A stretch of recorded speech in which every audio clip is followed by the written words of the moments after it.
Hey guys, I'm Jackie Brubaker. I'm an author, a motivational and career coach, and host of That Girl the Podcast. Each week, I bring on a leader in their field to talk about how to stop making excuses and how you can start living your lifelong dream. That Girl the Podcast is based on That Girl the Novel, which is on Amazon to download or buy the paperback of. You can also follow us on Instagram at That Girl the Podcast and our Patreon page. All right, Marc Pitman, welcome to That Girl the Podcast. I am so excited to talk to you. First of all, we talked on the phone briefly and you sent me your book, and I took all these notes. I read the whole thing in like a day. Yay. So I can't wait to talk to you. I like to have guests kind of give a brief intro of who they are and what they do. So go for it. I was born at a young age. My parents' names were Mom and Dad. No, I used to joke that I would give a $10 answer when people really wanted a 10-cent answer. So, but I'm an executive coach who loves helping people grow into all that they can be. So I'm living in Greenville, South Carolina now. My company is Concord Leadership Group, and some of the people I love helping the most are people that are doing purposeful things in the world. And so I do a lot of work with nonprofit executive directors, but also smaller tech companies and others. And I happen to brew beer. I love brewing beer. You do? And I love reading. I read 50 to 75 books a year. So that's very impressive. I think you wrote about that. And I was like, wow, I'm so impressed.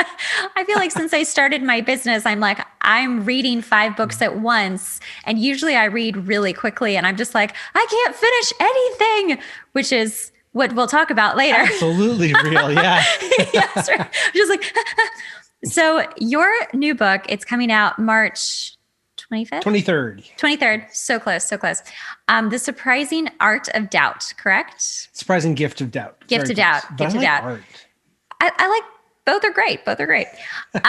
Is an incredible book for either someone starting their business or who has hit, I would almost say a plateau, and who is just like, why isn't this working? And how do I get, and this is what I like to say, I've always felt this way, where I would hit my own glass ceiling. So that's what that felt like to me when I was reading the book. I was like, oh, this is so, like, I could go on and on about your book. So I love that because you've done, I don't think there's something you haven't done and done well. So that is the kind of polymath that's able to do a lot of things. I think often doesn't fit into the structures that our teaching and our society expects people to do. You find your one thing, you do your one thing for life, and then you retire and ride off into the sunset. A lot of us don't do that. So. Yes, I'm an anomaly, but I'm glad that there are more people like me showing up these days. It's really nice to hear the word multi-passionate and to just have a lot of people who are like, yeah, I don't do just one thing. I'm doing multiple things. And with the climate too, it's important to pivot, which you talk about. Goodness, yes. Yeah. Yeah. Pivoting is huge. So what inspired you to create this book and write this book? Well, like you, I'm a coach. And so I'm a FranklinCovey coach. And I don't know if you've experienced this, but when you explain to people, when they say, what do you do? And I would say, I'm an executive coach. And they'd be like, oh, cool. And then you'd see their face kind of curl up with this kind of like, well, what does that mean? So what do you do? It took me, I couldn't answer the question well. And so including my best friend, who's a business, we do business stuff together we call every week. He consistently over a decade has been asking me, what do you do? So this was the first time where I've been able to articulate clearly in a way people get what the approach I take. And I think part of the reason I wrote this book is because so many good books are, you have to start at point A and you have to work to point C, D, and E, when a lot of us are in different places. So, yeah, I mean, point A may not be the right place. And maybe it's good to have all the tools in your toolkit, but there shouldn't be any, the way I do coaching, I'll say that I don't want to shit on people, but the way I do coaching, there's no need to force somebody into the one formula just because that's where you're comfortable starting. I'd rather start with where the person is and help them explore and grow and be brilliant. I love that because you're right. There is I think people do get very hung up on trying to fit into the box, and the box is kind of blasted open these days. And I think people just want to feel secure and grounded in what they know. And so let's get into the quadrants. Okay. Yeah, I was thinking you were going there. That's great. I have so many notes. I am a nerd. Okay, let me just pull up my notes. I literally was telling my girlfriend, I was like, I just started this book. Let me tell you about the quadrants. Oh my gosh. Okay. Well, that's where this is so exciting. My friend Neen James does contextual modeling and helped me articulate a contextual model. And this is those quadrants. And the other model helps people. I have heard more people recite it and remember it more in the last 3 or 4 years than they had in the previous 15. So it's really exciting to have something that's grounded enough that people are like, I see my journey in this. It may not just be the leader's journey. My wife said, as a homeschooling parent, this is the journey I went through, and as other areas of my life. So absolutely. I think you've really hit upon something very universal. So quadrant 1 is, let's just say you've become a leader. And I love how you put it. Oh, look at you. I just happen to have a copy of the book here for those of you watching the video. There's the quadrants. So quadrant 1, right? So perhaps, I love how you put this. Perhaps you've become a leader because either you started your own business or you were promoted into that. And either way, it's new territory. And at first you're excited. You feel, oh my gosh, I'm excited to do this. I'm excited to be here. Like, people must think I'm great. Like, let's do it. And so you kind of feel confident, but you also kind of feel like, let me find other people who are doing this so that I can copy them, so that I can do what they do. And as being a songwriter in my past life, basically, that's something you learn to do very early on. You want to copy songs that you love. And that's how you learn to write. And it's the same thing with business. Absolutely. Wow. You want to copy what's good. And what's interesting with songwriting, and I've given this analogy a bunch of times, when you're trying to copy, like, a really famous song, you don't end up copying it at all. You just create something completely different. Wow. Well, and you're saying that artists, I've heard artists, even today, I was listening to an artist say, studying other artists or trying to copy their brushstrokes or whatever helps, like painting art, visual artists and all. So it's a very good stage, but I think many of us think, well, we see all these other people doing this cool thing, we'll be like them. And then they don't always respond to us, right? The way that they respond to everybody else. It does not. I mean, I've also noticed, and tell me if this has happened for you or some of your clients, like, when I see someone who is actually like me, I'll either get a little competitive. That happens. I'm like, I have no idea what you're talking about. Nope. Just like, oh, like when I first saw a certain very famous coach, I was like, I just don't like her. I don't like her. It's because she and I are so similar. It's as if we grew up together. It's crazy. Wow. And then, of course, I watched her a little bit later, a few years later, and I was like, oh no, I like her. I like her a lot now. She's changed so much. She's so different. Thank God I got like my head screwed on straight. I was like, no, I could just appreciate her. Right. So copying is the first quadrant. Let me just have you kind of go into that too, about what you think or what people should understand about quadrant 1. Well, so I think most people start out on these journeys and there's no understanding there's a map. And so that's where the quadrants are helpful. The first part of the map is you look at the people around you, parents, teachers, coaches, whatever, and you bosses, and you do what they do. And it should work because other things, learning to ride a bike, doing what they do works. But working with people and leading doesn't always do that. It doesn't work. So when I grew up listening to a lot of motivational speakers, and some of them I used to listen to said, if you're leading, you're out front leading, and you turn around and there's nobody behind you, you're just out for a walk. That's so good. And that's where the confidence starts dwindling, because you realize, wait, they do this and Jackie does that and this person does that. It's not working for me. People aren't responding to me that way. So your confidence drops into this kind of unsure space, and you try to figure out what's broken with me, what's wrong, how do I fix it? And you're still looking externally. You're still looking outside of yourself for the cues. What are the books? What are the podcasts? What are the courses? What are the curriculum? What are the certifications that we can have? And those aren't bad, but they're not, but they're, if you stay there, you're lurching usually from curriculum to curriculum or course to course, because the books look like it's the answer. And nobody's going to put a testimonial on the book that said, yeah, this was okay. It was about 50% accurate. They're all going to say, these were awesome. This was amazing. Right. But if it doesn't work for you, then it just reconfirms that I must be broken. This isn't working. And so you keep looking for the next thing, time management, goal setting.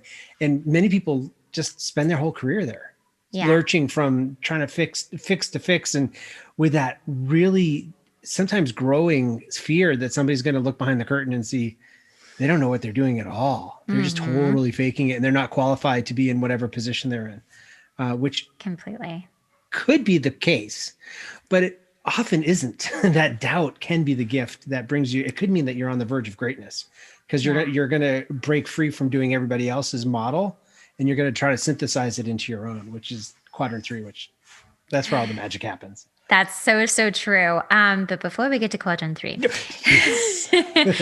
quadrant 2 is what you just went over. Basically, you're searching out gurus, experts. Your doubt starts to set in. I feel like this happens where, hold on, let me get my thoughts together.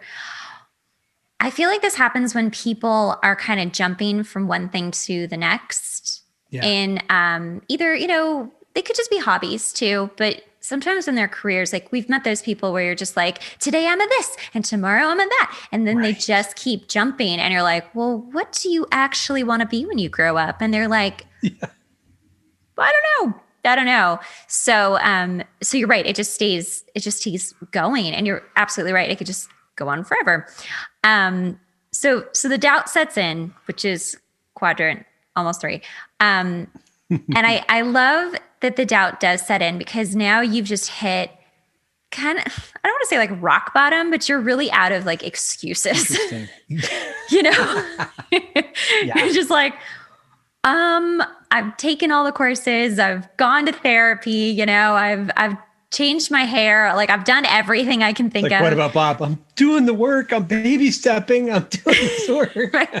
Right. And then you just feel, and I think you're right, like people just get stuck at quadrant 2, and they never even think to now look inward and see what they actually think, because they've never even thought to think about, well, how do I feel about this? Or how would I do this? So and we're kind of trained to not pay attention to that. Maybe songwriters and others maybe have a different experience, but so many, school teaches us there's a right way to do things and there's a wrong way. There's a right way to do your math problem. There's a right way to write an essay, and your cues are from the teacher and the curriculum that you have. Doesn't matter if you don't feel like doing it this way. This is the way I'm grading you. And if you don't play by these rules, jobs too. These are your expectations. And there's nothing wrong with that. Those are helpful guardrails or guidelines. But we are also taught, I remember hearing a lot of people and having bosses say, look, leave your feelings at home. You have a job to do, or look at the data. We need objective data to help us guide our decisions. Again, it isn't wrong as long as it's part of a healthy, nutritious breakfast, as long as it's part of the story. But if it's the exclusive meal, then you're leaving out you don't bring yourself to work at all. You're living in this fake shell of something, as opposed to getting to go into that 3-dimensional world of being yourself and being fully present. Right. And I would imagine this is why a lot of people, especially in corporate America, just feel so burned out and unappreciated and just so stuck. Like, well, now I'm 45 and I've been doing this forever. Like, what am I supposed to do? Like, how am I supposed to live another life? Like, I need retirement and health insurance, and I have 5 kids. Right. Or so frustrated that what's this new generation coming up in the workforce? Why can't they just act like the people that I've always worked with? Whatever comes at them, there's a rigidity that sets in of, I don't want to learn this again. I'm just too tired, which I think is more symptomatic of that external kind of burnt outness that you're talking about, rather than the continual discovery that I think life offers. Yeah, definitely. Well, I know I try very hard to go more into like the spiritual kind of realm, the law of attraction, sort of just thoughts or things with my clients, because you do tap into that intuition and you do start tapping into like what makes you happy, what makes you tick, what gifts do you really have to offer, and how can you just see things differently? I mean, perspective is everything. Yes. So how do you feel about well, all and that? that's where, so my friend Tamsin Webster helped me with this. This is the perspective thing. Looking at all those external things and seeing where you line up is a perspective. And it is a perspective, but it's not the entire perspective. The other perspective is there is a way that there are things that you can do naturally quickly and are life-giving and things that you can't. And that is more, so it's a perspective thing. If we take that perspective of, I'm sure writing songs is similar to writing books. In writing, I've never written fiction. I bow down. I don't get that. That is, I read, maybe one day, but writing nonfiction, it feels like, well, everybody said this stuff before. I'm not saying anything new. And that all the imposter syndrome of what do I have to offer? What I found from my first book 10 years ago was that I said stuff and I honored the traditions that I came from, but people heard it from me in a way that they never heard it from the others. So having that validated now, I want to validate that for other people, that your perspective, your voice can allow a lot more people, can shine light on a subject that a lot of people would never even know existed. If you only have the guts to get out there, but it's risky because you're exposing yourself. Wow. You just hit me so hard. That is exactly where I'm at right now. Like, wow. I hope everyone listening and watching just really listen to that, because that is important. That is so important to really, you're right, just be vulnerable and actually say what you feel and think. And that is such a huge thing. I think about that all the time. I'm like, well, I'm not saying anything someone hasn't already said. I feel like I'm regurgitating everything. But that's why writing this, I couldn't read Brene Brown. I go into these tunnels when I'm writing a book. This is my 8th. And when I'm writing a book, I try to keep out of a tunnel. Yes. I mean, in a tunnel of like cone of silence, because I don't want to just unintentionally absorb somebody else's voice. I want it to be authentically mine, so that I can authentically celebrate their voices and the chorus that's there. Yeah. I do the same thing. When I wrote my book, I did not read anything close to it for a while. And it's the same thing with songwriting. Like I said earlier, it's like you kind of, this is what I like to do. I like to have the information, listen to the songs, read the books, watch the people, let it percolate. Just let it kind of simmer. Love it. And then when I feel ready, I'll start writing. But gosh, oh my gosh. Wait, hold on. What did you just say? Just about going back to feeling like it's already been said.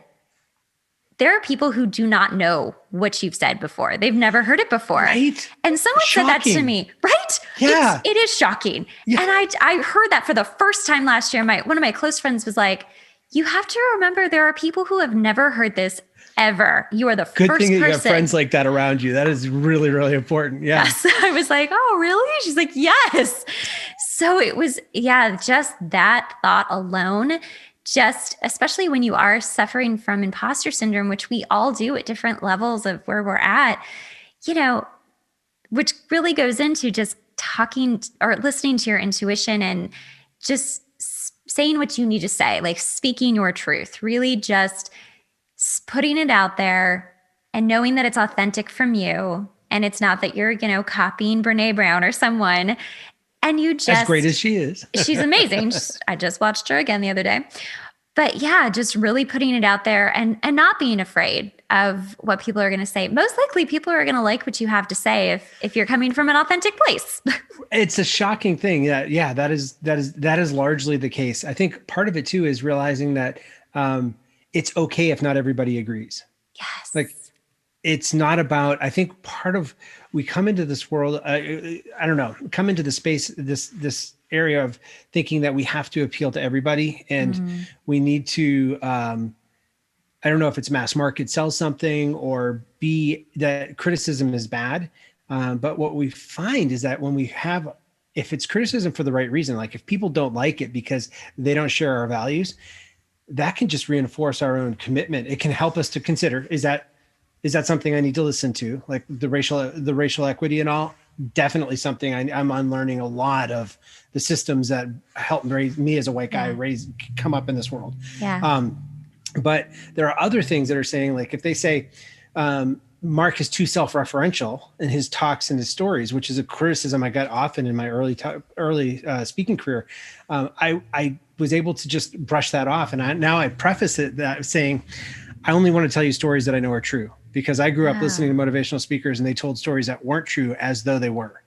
There's a lot of different stories that were great parables and illustrated a great point, but they told them as though they were truth. And so Fast Company magazine used to have a consultant debunking unit in there, and they would talk about these great iconic stories that were totally not true at all.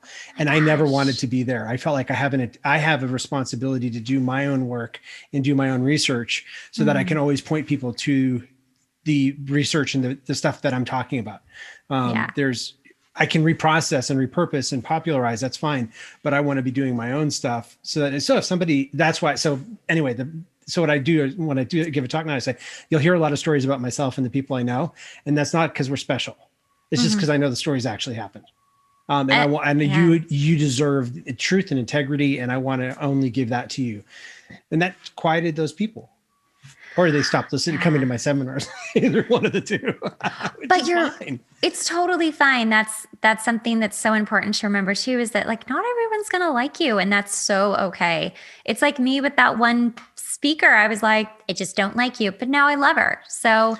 Well, and that's the thing too, I guess, where you're saying that helped me to remember that there was an ancient, I'm not sure which culture, but there's a sense of when you go to a stream, you never go to the same stream. Because the water is always flowing and you're different every time you show up as well. Yeah. And there's a grace in that. There's a space that you can build in just interacting with the world. Yeah. Absolutely. Lately, I've been thinking about people I haven't seen in years. And because I think we tend to just remember people in a time capsule. Absolutely. And we never imagine that they could be different or they could grow. And I think that's a kind of a negative thought that we have that we're not even aware we're having. And lately I've been thinking, I haven't seen this person in 6 years. I hope, like it's more of a hope, but I think that they've probably grown into like a more evolved person. Maybe it's just a little bit, but I like to have that hope instead of, they're probably just the same horrible person. Well, the flip side for me was also, I hope, how do I present that I'm not the same person I was when I was in high school? For me, it's high school and college. Me too. High school. I got another high school reunion this year coming up, and a momentous one. And so there's a Facebook group, a classmate in elementary school passed away. And so there's this whole kind of resurgence of the class that I was in from elementary school. And it's very interesting. One of the people actually said, I'm really sorry I was such a jerk. I've changed a lot. I realize that now. And this was 4th, 5th, 6th grade. Yeah. But it was interesting that we're always growing, and where do we find the space to be able to share that with people? Because life is short and we have to create shortcuts to just navigate everything that's coming at us. And one of the shortcuts, unfortunately, is pigeonholing people and limiting them to that. They're just this one thing. And then, I think also with speaking your truth, when you actually admit like, hey, like I am a different person. And we also keep ourselves in a time capsule. Like you just said, that person in high school and college, I don't want people to remember that person. You still remember you as that person in a way to those people. Right? I mean, I only say this because I had a hard high school experience too. And it was something I did not want to revisit. And I did, not in person, but I wrote an article about something that happened. And it was just like a 50-pound weight just was taken off my back. And I was so happy and surprised to see so many people be so supportive. Yeah. And I thought they hated me. Right. So Yeah. That's great. So what are some things that you've done to help learn like your own voice, speaking your own truth? Because that's all quadrant 3 stuff. I mean, that's, and there are tools for that, but what are some things that you found helpful? For me, so becoming a coach, was something that, so I always wanted to be a therapist, actually. I really wanted to be more on the listening side. I didn't actually think I would be speaking so much about how I felt and my belief systems and how to do things. I just never saw myself as that. But I was always like that with my close friends. I feel like had I grown up with like a preacher as a dad, I think I would have been like a preacher, actually. I wanted to be a pastor or a bartender. I figured they were in the same business, right? In some way. Right. I feel like either one of those would have worked.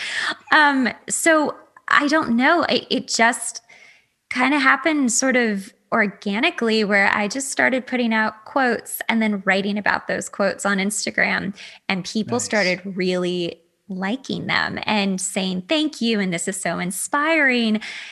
And it really was. I do think that when we are directed to go in a certain direction, and I definitely believe in God, a higher power, the whole thing, I really think we need to listen to that. And if it feels really natural and it's a calm kind of sense, like just go with it. Like, you don't have to, it's not telling you to like, go now. Like, it's just go this direction. Yeah. And so I just kind of started doing that. And then all of these little pieces of the puzzle started to make sense. And then I started doing lives on Instagram, which were horrifying at first.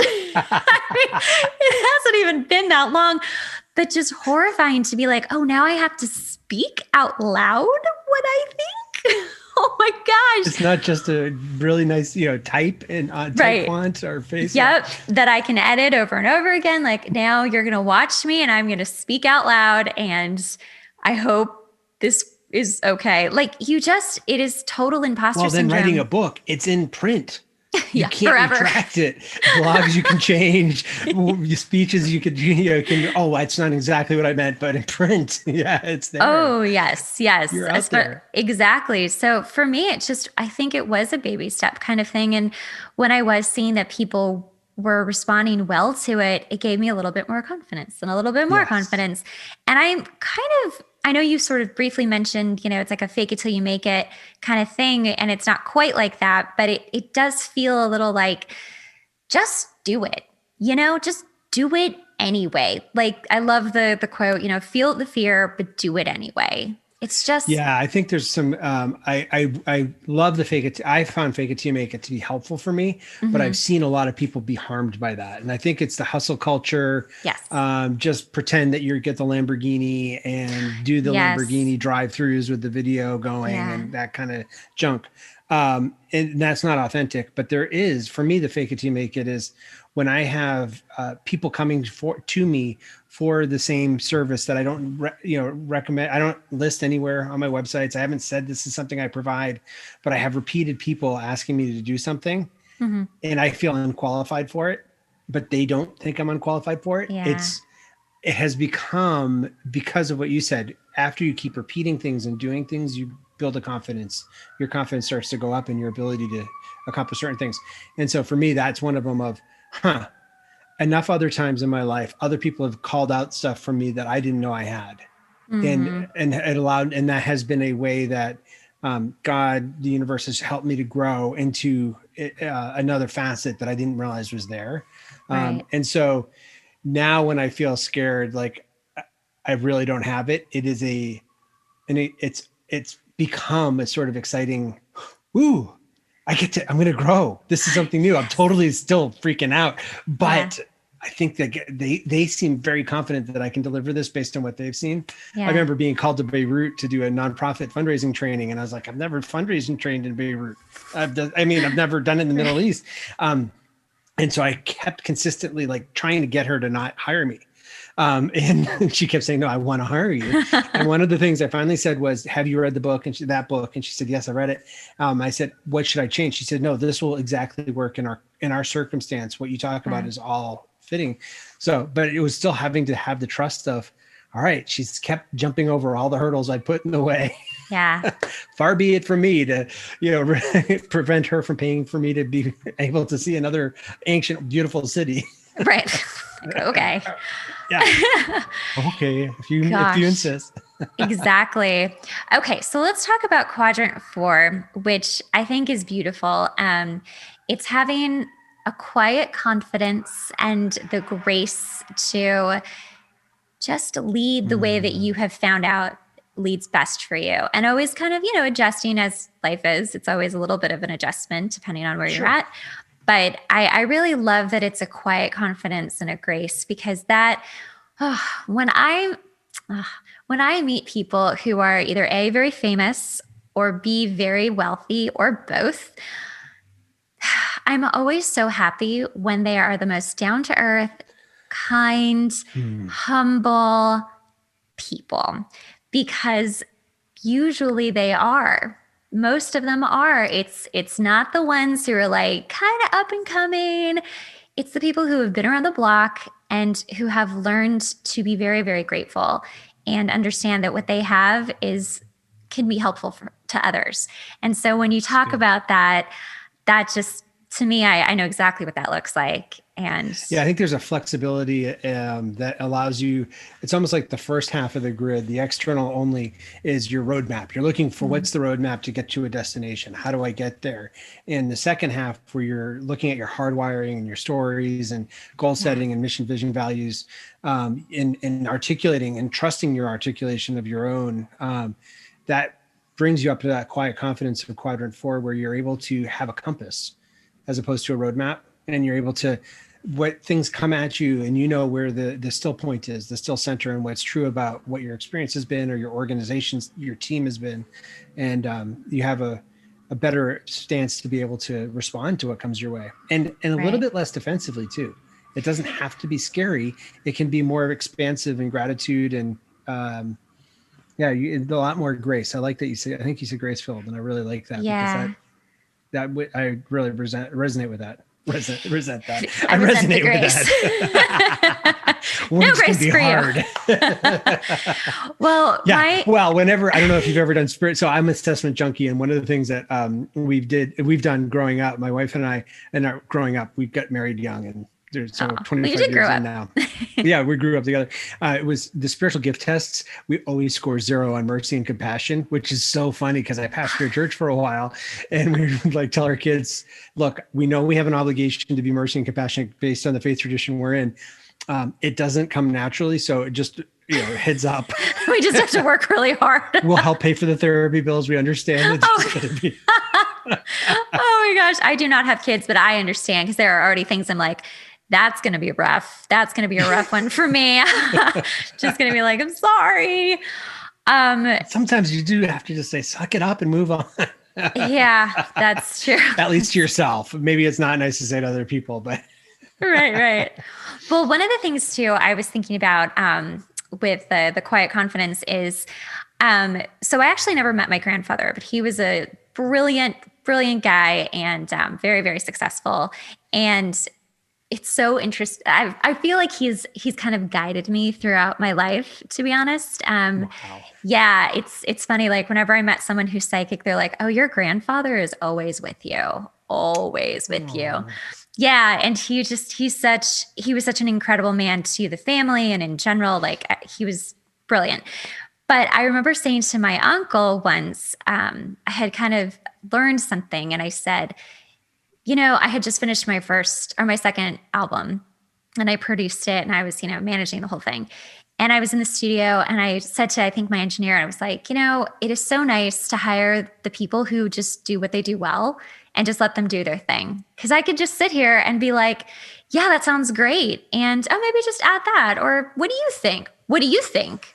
Wow. You know, like, let's collaborate. And I really feel like that comes from being secure in yourself as a leader and being able to know just enough about that position to hire the right person who's great at it and who can just releasing them to be great. Yes. Just letting them do their thing. I don't know if you found that out. When I've led organizations like that, people are waiting for the other shoe to fall because they're waiting for, they probably just read something on, active listening or, being empathetic or something like that. Right. But they're going to still, the control is going to come in, and it's really freaked them out when, I've been honored that the consistency and the integrity is there of saying, do your thing. I really trust you. Consult me. Let's talk together. Let's work. Let's collaborate. Right. But you're right. I hired you because I don't have great ideas in that area, and because I think you do. Right. Yeah. Do you find that people, when they are asked their opinion and they are able to do their job the way that they'd like to do it, it's the first time probably, but have you found that it helps them to grow and to start trusting their intuition more? It can definitely. Yeah. Because because we're so conditioned for the external. Mm-hmm. So to have an outside person say, that's great. But even the story I was talking about, how people calling something out for myself, it's the external. I think it's a both and, the external and the internal. And I think that's where a gift that other people can be in your life, like your friend saying, people don't know what you know. And even though you've said that stuff over and over and over, you're still saying it to new people, and people are hearing it differently for the first time. So Right. I do think that can be, I think there's it's one thing when I'm training staffs, I do often say, the point of discovering yourself isn't always to just do what you want to do. If you're in a job, you have been hired to do a task or do a role, Right. and there are constraints. We all have to do things that we don't like doing. As far as I know, I haven't been able to find people that are able to just blissfully get through without doing some uncomfortable things. Right. It is work still. Yeah, there is an element of work, and that doesn't mean that we have, it was a bait and switch with, we're talking about exploring your, being your best self. No, this is also an imperfect world, and there's stuff that has to get done for different artificial reasons, taxes, stuff like that. Damn taxes. HR rules, they're good. They're there for a reason, but then they need documentation. So, well, this is actually a really good point to talk about hardwiring. I thought hardwiring and storytelling were very important. Okay. There's a whole section into that. Hardwiring is great. Talk about what that is. Well, so I love the hardwiring in part because of the assessment. I just love exploring about what's my take on the world? How am I different than the others? Some other people have explained it to me of, why is everybody else dumb? Why do they not understand? Why is everyone so stupid? Yeah. There's a book actually, somebody just referred me to, said, I'm surrounded by idiots. That's the name of the title. And it's all about, I love that. Yes. It's all about the four quadrants, and even the ancient Greeks had this. So I think I found really helpful working with people is having a stack of hardwiring. So many of us get into the middle stack, which is the behaviors. Are you extrovert, introvert, people-centered, task-centered? Fast talker, prefer to be alone, talk about people, want to just get stuff done, or a blend of those. And those are good because you can observe those. But what I have found is that there's something called the Highlands Ability Battery. Have you ever taken that? No, I haven't. When I read it, I was like, what is this? So much fun. I took it 15 years ago, and it revolutionized a lot of the way I've chosen positions for myself, because it tests you on 5 driving core abilities that are, if they're above a certain point, they're desperate to get out. And so a lot of us have this stress in our lives, and we don't know why. It's because part of who we are isn't actually being expressed in a hobby or at work. Yeah. So, and then there are 5 memories too, which is the way we learn. There's 19 abilities that it tests. So you do seemingly stupid tasks under a time pressure, and it pulls out these things that you can, do well and do quickly. So for the 5 memories are the 5 ways we learn. 2 of the ways are the way that we teach in schools, listening and reading. Mm-hmm. But there are 3 others, and they're musical actually. So one of them is rhythm memory. For me, I was really high on rhythm memory, and people that are high on rhythm memory can keep a beat. That's part of it. But they also they're kinesthetic learners. They like to learn by moving around, and they don't want to just be stuck at a desk. Got it. So I knew in positions I was in as an employee that as I was evaluating them, if it were just a desk job, that may not be the best choice for me, the way I'm wired. But the flip side is, people aren't broken if they like a desk job. If they like having that, they can be totally fine having that. Like some people, bureaucracy is very helpful for them. So that's the abilities, hardwiring, the behavior hardwiring, and then the one that I love and I've used on and off for years, but only started using with others, is the Enneagram. Have you explored that at all? Yes, I made notes about that. I'm not sure which one I am. Okay. So just for everybody, I see that as motivation hardwiring. Just because you have 3 fast talking, goal driven people doesn't mean they're all motivated for the same reasons. Mm-hmm. So as you're trying to, if you find yourself, I've done DISC, I've done the 4 sales dogs or whatever the car I am or color, and it's not working with this person. It could be that the Enneagram may have a key of, it's an ancient typology that has a nine different stories people operate of, and 9 different ways people try to make sense of the world around them. And so that's where I find that incredibly fascinating. And I love that. So it is super fascinating. And you also said it's good to have someone take it with you because they can actually kind of tell you a better idea of who you might be. Because like, for instance, I have 4 different possibilities. I have achiever, peacemaker, enthusiast, and caretaker. And so that would be 9, 2, 7, and 3. Okay. Yes. Interesting. So well, so that's where this is where the assessments break down. So Highlands total, it's these are corporate tests that were done to help find somebody that was particularly skilled in a particular job, and they put them together into this test. DISC assessment works because fast talking, slow talking, processing, you can figure that out. Enneagram, the assessments, the best thing that the assessments do is at best limit the numbers that you might want to look from, because nobody can tell you why you're motivated to do a certain thing. And so that's where I would be very scared if somebody tells you you are definitely this number, because that's not the role. It was more of a wisdom tradition and a lived thing. And some people type themselves and then find out 2 years later, oh, this is the wrong type. And it's not a failure thing. It's a growth. Oh, that's why these things aren't fitting. And for everybody else listening, if the Enneagram doesn't work for you, that's totally fine. It's not necessary. I just happen to think it's great. So for you, you've got all 3 centers. The 9 is in the gut center. The 2s and 3s are in the heart center, and the 7 is in the head center. So you're very well rounded. However that works out. That sounds great. I try to be. I thought it was so fascinating. The other thing that was fun too was pick a character in a movie or a TV show or a book that best represents you. That's hard. I'm still trying to figure out who that was or who is. I felt like that was the silliest exercise. An author named John Eldridge did it in a book called Epic. And when I first had it, I thought I have to do it because I'm leading a group that's the assignment. Yeah. But I feel so silly because of course everybody's going to pick Gandalf. And that's going to be like Lord of the Rings, Gandalf. I love that. Yeah. And nobody else in my group picked that. They picked all these other characters, but nobody picked Gandalf. And that was a huge wake up for me of, maybe I see something different. What is it about? Well, Gandalf is a nerd that can fight. Like he goes deep into the libraries and finds the scrolls that talk about the rings and just does all the years of study to figure out what this ring thing is. But he can also kick butt. And I love that kind of both and nature of him. So, so that I've had so many clients that say, well, this is dumb. It's just these things. Like a leader of an organization in Chicago said, I don't know, Leah and Katniss are the 2 that come to mind. And it turns out it was because both could have stature. Like Leah was a princess that could kick ass. That's the way she said it. And it unlocks something in you. It's almost like a side view of, oh, wait, that could be something that I'm reflecting. It's not just what I aspire to. It could be something that helps me be all that I can be. Yeah. I love it. I think it's very telling. I'm not going to lie. The first character that came up only came up because I had just referenced myself as her as a joke. But I thought perhaps maybe this has some, merit, was Ariel from The Little Mermaid. Awesome. I want to be where the people are.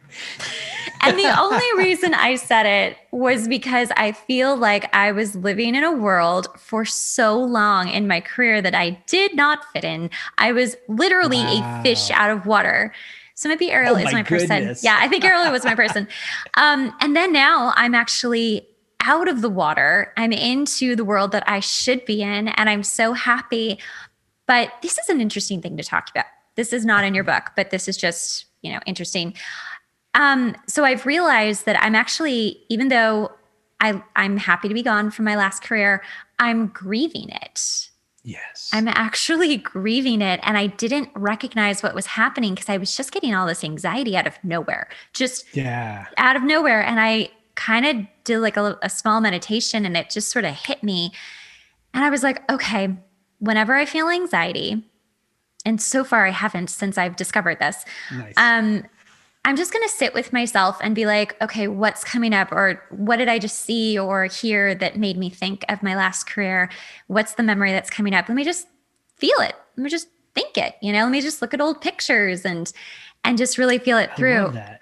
Yeah. Honoring that. Yeah, really honoring it. And ever since I've done that for like a few days now, it's really helped. And it's making me not so, because I think I was just, the anxiety was confusing me with, oh, am I not ready to be in this new career? But that wasn't it at all. It was really just, please, like, when you break up with someone, long time ago for you, but when you break up, when you break up with someone, you're like, I still really care about this person, but I just don't want to be with them anymore.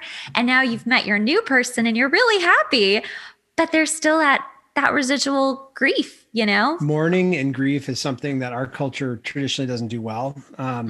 And many of us are trained to just keep moving on, and that passes in the past. And holding space for that grieving process, I have found, particularly moving jobs or organizations. When we pastored, my wife and I pastored a church for 4 years, and it failed. There was a church plant in a rural community, and it didn't take. So it failed. And there was no system in our denomination for church plants that didn't succeed. And so we really had to struggle with what do we do how do you handle failure? How do you honor? We moved to a community we didn't know, started a faith community with people we didn't have and never met before. We put it all on the line, and it didn't work out the way we expected to. And it turns out, as you study most greats, whether they're spiritual greats or business greats or just really great people, they've all had deep, dark shadows that they've had to go through, dark nights of the soul, as John of the Cross talks about, or there's the grieving is actually a huge growth process. But there's not a lot of skills in most of our traditional culture for that. So I'm really glad you're honoring that, because it tends to blindside us when we think of it with a death of a person. That's when we mourn. Yeah. And we don't do that well necessarily anyway. But when it's a death of a chapter of our life or a closing of a chapter, there's a transition, and it, just like mourning, it blindsides you. It does. It can hit you, and out of nowhere, all of a sudden you've got all this confusing emotions. Right. So yeah, that's really good. I'm glad you said that. Share that. Thanks. Thank you. I'm glad I figured it out too, because I was like, I can't do this every day. Well, and I love the honoring. So what we did is we found 2 other couples that had also been through a very similar experience with us at the same time. And so we called it Church for Losers, because we had all failed, and just celebrating it and like putting an end to that chapter was very helpful for us. But I like what you did too, of the whole idea of honoring the pictures and looking at the things that commemorated the past. Yeah. That's beautiful. I think That's really, really cool. I'm doing one other little thing that popped up. I worked in entertainment, so I used to get a lot of freebies. Nice. Random stuff. You don't realize how fortunate things are until they're gone. And it really hit me. Like, I was holding a mug and I was like, I'll never get this again. So I thought, or like makeup, I used to get a ton of free makeup. So I was like, well, maybe it's funny too, because I'm not like a very materialistic person either. I'm kind of a minimalist. So for me to actually think like, maybe I should just get like a subscription box for the next few months where they give you, free stuff. Yeah. And it's like $10 a month. And I was like, this might be a good way to sort of ease through this feeling of loss. It's just a different facet of the grief. And yet I'll have some fun. And maybe it's tending to a part of you that I think that's one of the things that the people I work with, including myself, have the hardest time with, is I try to ask them early on in the coaching, what do you do to celebrate yourself? Because most of the people I work with are leaders that are so focused on not doing harm and on doing good that they don't tend to themselves. And then they forget to celebrate things because they're moving on to the next thing. I have one organization that was doing, it was when they started was doing maybe tens of thousands of dollars a year, and now are doing millions of dollars a year. And I asked them when they're looking at a $20 million purchase, and I said, just hold on there. When you and your partner started, would you have even imagined millions of dollars? And that you could see that on their face. Whoa. Yeah. This is surreal. I'm being stressed out by this. This is big, but oh my goodness, we've come a long way. Yes. So I love the idea of having a subscription box. Maybe that's just for a time that would be just kind of, let's see if this is, I think that's really Right. smart. I love that you bring up celebrating your achievements because I'm not very good at that at all. I think I am absolutely not alone in that either. Where you're right, they're celebrating that they're making millions of dollars suddenly, and it's like, oh, right, you're right, this is happening, and it happens so fast. Even when you think you're waiting for it, or you have been waiting for it, things are always you get moving. so used to waiting that you feel like this must not be it because I'm here. Yeah. So I think that that's a really powerful thing too, is that people just do not remember who they are, what they have, and what they're doing because they're so living in the future that they kind of forget where they are in the present, or they live in their past and they still think, oh, I'm still that person. So that's where I was going to leave.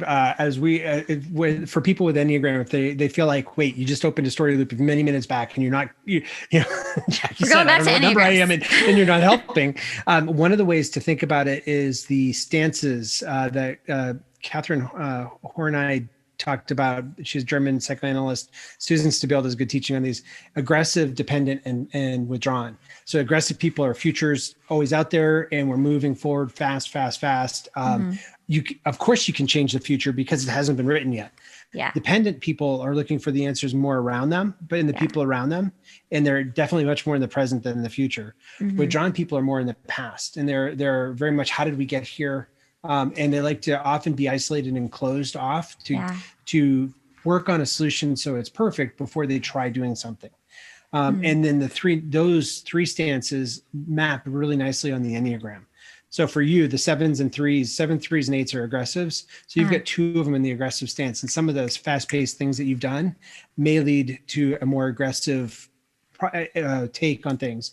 Whereas a 9 is a withdrawn stance, where 9s are amazing people that are really good at keeping everything in harmony and seeing people's perspective, but have very little time for themselves. They don't really do much. I remember reading that and thinking that is absolutely me. That's absolutely interesting. me.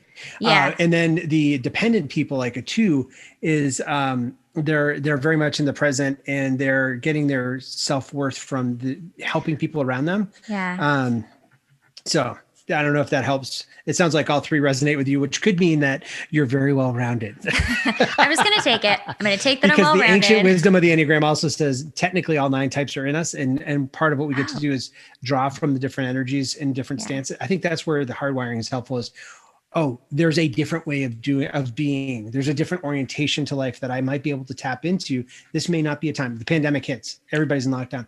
Maybe this is a time to explore the dependent or the withdrawn state. For me, who's an aggressive and always wants to be out there and create a lifestyle of traveling around the world, taking in new experiences and meeting new people, all of a sudden that's constrained. And so rather than just fighting and chafing, maybe, knowing that there's different ways of looking at the world can help you respond more with that grace of a quadrant 4 leader. Absolutely. Oh my gosh, we could talk forever. Yes. Thank you so much. Would you want to come back on the podcast in the future? I would love it. You're just a life giver. Not just, you are a life giver. So that would be a lot of fun. Yes. Yay. Oh my gosh. I just was so happy to talk to you and so excited to talk to you since we talked a few days ago. I can't tell you, I was just thrilled. And your book is amazing. Please go get it. Is it available in paperback or just ebook? Paperback and ebook. Amazon, bookshop.org, and thesurprisinggiftofdoubt.com. We'll lead you to a page on Conquer Leadership Group that shows the pre-order bonuses if you're listening to this before March 23rd. Okay. But if you're listening to it after, that's awesome too. Yay. Oh my goodness. And then how should people find you on social media? Just Google Marc, M-A-R-C, Pitman, P as in Peter, I-T-M-A-N. There are 2 of us, and I'm not the one that's been in the bad movies. It's not the bad actor. I've never been an actor on a movie yet. So I'm Marc A. Pitman on Twitter, Marc A. Pitman on Facebook, Marc Pitman on Instagram, and some other channel. Yeah, so I'm there. Great. And all the links will be below so you guys can find him. Please follow him. If you are a CEO and needs coaching, this is your guy. This is your guy. I want to be a CEO for you to coach me now. I'm just like, let me get to that level. Maybe we could talk. Right. Oh my gosh. Thank you so much, Marc. And I will talk to you soon. All right. Thank you. All right. Thank you.